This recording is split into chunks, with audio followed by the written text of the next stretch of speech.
안녕하십니까. 사실과 자유 이승만 TV의 주익종입니다. 저희가 7월 초에 반일 종족주의 책을 내고 나서 여러 비난이 쏟아졌습니다. 특히 동북아역사재단, 또 민족문제연구소, 또 광복회 학술원 이런 곳에서는 심포지움까지 열면서 저희 반일 종족주의 책을 비난을 했습니다. 그래서 저희가 그를 반박하는 책을 현재 준비하고 있습니다. 원고를 거의 이제 모으고 있는 중이고요. 손을 봐서 반일 종족주의와의 투쟁 이런 제목으로 출판을 하게 될 것 같습니다. 저는 반일 종족주의 후속편을 준비를 하면서 대법원의 징용배상 그 소송을 살펴보다 보니까 역시 큰 문제점이 있었구나 하는 것을 알게 됐고요. 그래서 오늘 그에 관한 말씀을 드리고자 합니다. 지금 보시는 것처럼 대법원 징용배상 소송이 성립하지 않는 이유, 이런 제목으로 오늘 말씀을 드리겠습니다. 자, 대법원 징용배상 소송이 구 일본제철에 대한 소송과 미쓰비시 중공업에 대한 소송 두 개가 있습니다. 이 중에서 이제 구 일본제철 노무자의 징용배상 소송이 먼저 나왔고요. 이것으로 인해서 한일 간에 큰 지금 위기가 닥쳐 있습니다. 구 일본제철 노무자의 징용배상 소송의 원고는 4명입니다. 당초 2005년에 서울중앙지방법원에 소송이 제기가 됐고 2008년에 원고 패소 판결이 내려졌습니다. 항소를 하니까 2009년 7월에 서울고등법원에서 역시 원고 패소 판결을 내렸고요. 이번에 상고를 했습니다. 그러니까 2012년 5월에 아시다시피 대법원에서 고등법원의 판결이 잘못되었다고 판결을 다시 돌려보냈고요. 그러니까 고등법원이 2013년 7월에 원고 승소 판결을 내렸습니다. 징용 배상 판결을 내렸고 여기에 대해서 신일철 죽음 쪽이 상고를 하니까 작년 10월이죠. 2018년 10월에 대법원에서 2심 확정 판결이 내려졌던 것이죠. 그런데 사실 이 4명의 원고 소송 이전에 이 중에 2명이 일본에서 소송을 제기한 바가 있습니다. 1997년, 그러니까 20년도 넘었죠. 1997년 12월에 신일본제철을 상대로 오사카 지방재판소에 이 2명이 소송을 제기를 했었는데 지방재판소에서도 패소하고 또 항소를 했는데 고등재판소에서도 패소하고 상고를 하니까 최고재판소에서도 기각 판결이 내려졌어요. 그리고 나서 이들이 나머지 2명을 더 모아서 국내 법원에 소송을 제기했던 겁니다. 자, 소송의 쟁점은 지금 보시는 것처럼 일본제철의 취업이 과연 강제 동원인가 하는 문제가 있고요. 또 일본제철에서 실제로 강제 노동을 했느냐 하는 문제도 하나의 쟁점입니다. 그 다음에 신일본제철이 옛 일본제철과 동일한 법인인가 하는 것도 또 하나의 쟁점입니다. 그러니까 원고들을 채용해서 일을 시킨 회사는 구 일본제철인데 이 일본제철은 해산이 되고 그 후에 신일본제철이 생겼거든요. 그러니까 물론 바로 생긴 것도 아니고 여러 개의 제철소로 나눠졌다가 그것이 합병이 돼서 신일본제철이 만들어졌던 것입니다. 그랬을 때 이 신일본제철과 구 일본제철이 동일법인인가 하는 또 문제도 있습니다. 그 다음에 민법상의 손해배상 시효가 지난 것이 아니냐 하는 또 그런 문제도 있고요. 마지막으로는 청구권 협정에도 불구하고 개인 청구권 주장이 가능한가 하는 문제도 있습니다. 자, 대법원의 판결은 이 모든 쟁점을 다 통과해서 징용배상을 해야 된다라고 판결을 내린 것입니다. 그 중에서 저는 오늘 강제동원이었나 하는 부분에 대해서 말씀을 드려보겠습니다. 자, 일본제철에 소송을 낸 분은 지금 이렇게 보시는 것처럼 4명입니다. 왼쪽부터 여운택, 신천수, 이춘식, 김규수 씨인데요.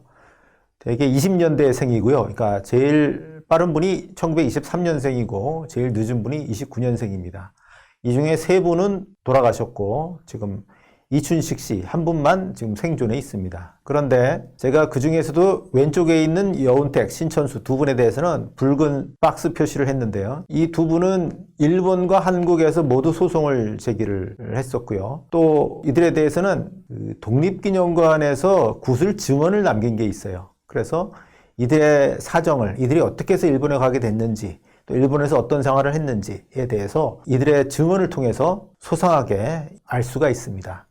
그래서 오늘은 이 2분의 증언을 중심으로 이 일본으로 간 경위, 일본에서의 생활 좀 살펴보려고 하는 겁니다. 자, 먼저 어떻게 해서 일본에 갔나 하는 것을 보겠습니다. 자, 여운택 씨는 1923년에 전북 익산 출생인데요. 불우한 환경이었다고 합니다. 그러니까 아버지가 제대로 돈을 못 벌고 자기 아들을 동생한테 맡겼어요. 여운택 씨 입장에서 보면 작은 아버지인데 맡겨놓고는 떠났어요. 그런데 이 어린 나이에도 산에 가서 나무를 해와야 한다든가 하는 식으로 대단히 고생을 했다고 합니다. 마치 머슴처럼 일을 했다고 하는데, 그래도 간이 학교를 다니면서 일본어를 조금 공부를 했었고, 그랬다가 우연한 계기로 16살 때 한 일본인을 만나게 됐어요. 그래서 일본인을 따라서 그 일본인이 경영하는 잡화점에 가서 일을 하게 됐습니다. 한 2년 정도 일을 했던 것으로 추정이 되고요. 그러다가 18살인 1941년에 평양으로 갑니다. 그러니까 평양에 조선무연탄 주식회사라고 하는 회사가 있었습니다. 그러니까 탄광이 있고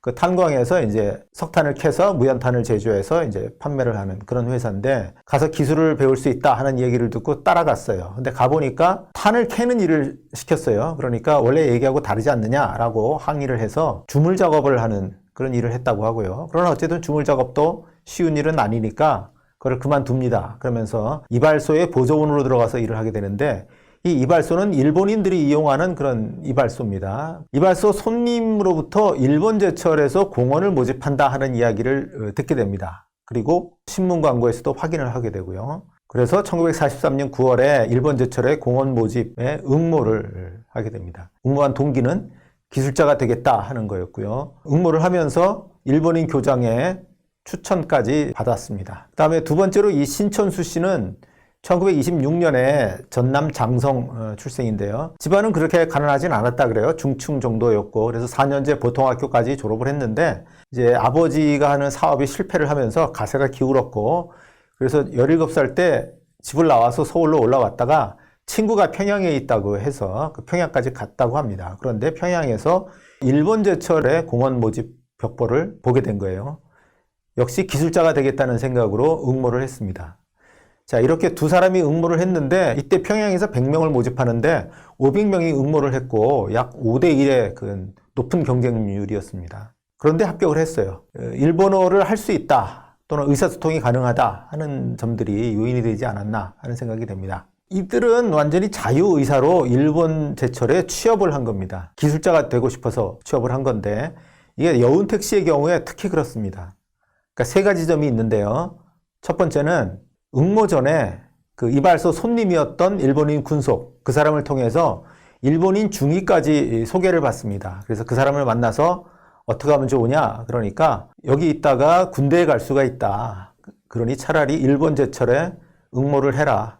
이런 얘기를 듣고 응모를 할 생각을 갖게 됐고요. 그다음에 두 번째로는 모집에 합격하도록 청탁까지 넣습니다. 이거는 신체 검사에 통과하기 위해서인데, 사진 한 장을 좀 보시겠습니다. 자, 지금 보시는 사진에 그 왼쪽에서 세 번째 제가 표시를 해놓은 분이 여운택 씨입니다. 그 양쪽에 있는 사람들은 일본인으로서 일본에서의 소송을 도와줬던 사람들이고요. 맨 왼쪽에 있는 분이 신천수 씨입니다. 자, 여운택 씨 키가 상당히 작죠? 다른 분들에 비해서. 자, 이러니 신체 검사에 무사히 통과하기 위해서 평소 안면이 있던 교장, 아마 일본인 교장이었겠죠? 그러니까 이발소에 오는 손님이었을 것 같아요. 그 교장 선생의 명함에 소개 글을 받아서 아마 추천을 해줬겠죠. 일본어도 잘하고 뭐 등등.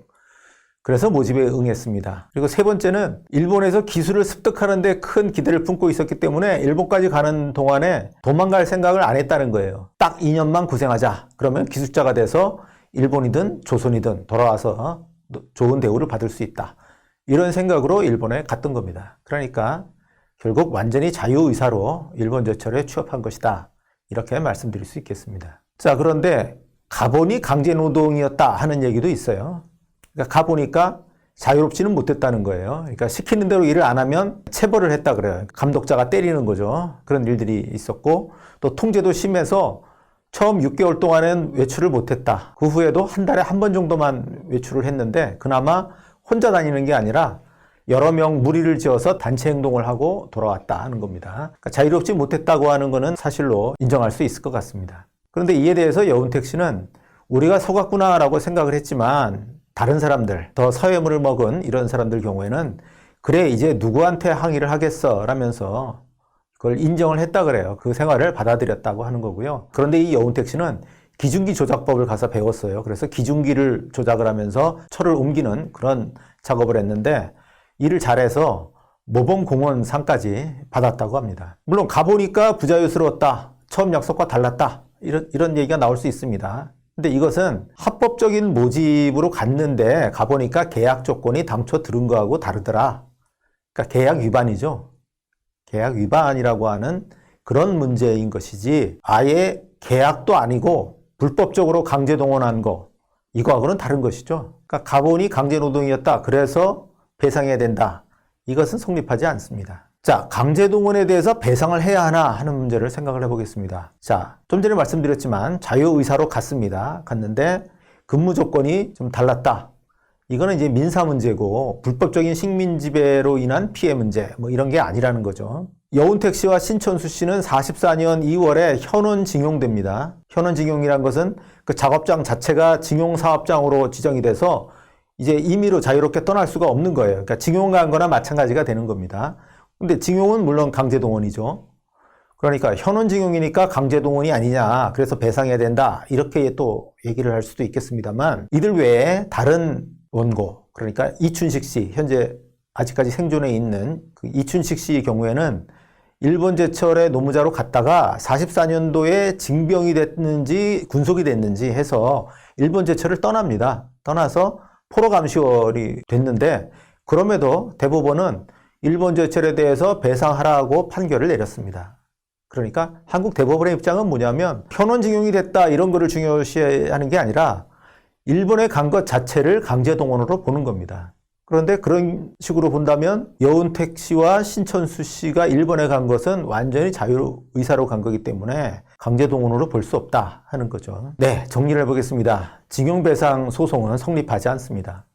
한국 대법원은 처음 일본 제철에 취업한 것 자체를 불법적 강제동원으로 이렇게 봤는데 이 여운택, 신천수 이 두 사람은 기술자가 되려고 자유의사로 일본에 간 겁니다. 청탁까지 해가면서요. 그러니까 일본 제철에 간 것에는 불법적인 요소, 즉 불법적인 강제동원 이런 것이 전혀 없다 하는 겁니다. 그 다음에 가보니까 강제동원이었다 하는 주장도 불법행위가 아니라 계약 위반인 회사가 계약 조건을 어긴 이런 겁니다. 따라서 불법적 강제동원이기 때문에 그 피해에 대해서 배상을 하라라고 하는 징용배상 소송은 성립하지 않습니다. 네, 오늘은 여기까지 말씀드리겠습니다. 감사합니다.